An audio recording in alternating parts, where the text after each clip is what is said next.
Estelle, tu veux y aller?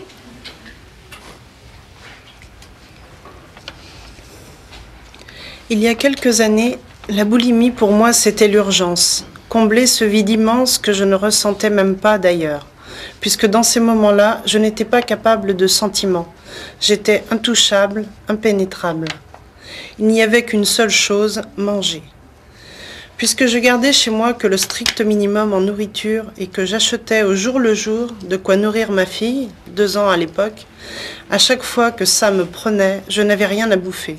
Donc je faisais dîner ma fille, je la couchais rapidement, en grignotant tout ce que je trouvais, et je sortais ma voiture, je laissais mon enfant seul, et c'était parti pour la chasse à la bouffe. Station-service en général. À partir du moment où je prenais ma voiture, je ressentais une sorte de jouissance mêlée à une énorme culpabilité. Mais tout ce qui comptait sur le moment, c'était que je puisse manger. Les crises étaient infernales. Je mangeais tellement que j'avais du mal à marcher. Ensuite, j'essayais de me faire vomir, sans succès. Alors j'allais me coucher en pleurant et en pensant que j'étais folle. Ensuite, il y a eu les groupes. J'ai réussi à me faire vomir. Je me suis autorisée à manger et à dégueuler autant de fois que je le voulais. Ça a duré 3 ans, le temps de ma thérapie. Un peu plus. J'avais peur que toute ma vie soit toujours comme ça, manger, vomir, survivre. Et puis, il y a environ 1 an, les choses ont changé.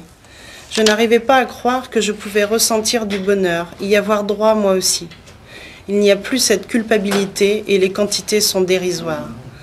Je me sens évoluer de jour en jour et je peux enfin dire que je suis heureuse tout simplement d'être en vie. Ce qui est intéressant avec toi, Estelle, c'est que je crois que les crises de boulimie se sont arrêtées après la thérapie. Oui. Hein? Oui. Combien de temps après?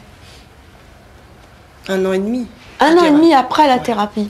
Ça, c'est important, je voudrais qu'on le sache, parce que ça n'arrive pas toujours pile poil pendant la thérapie. Non.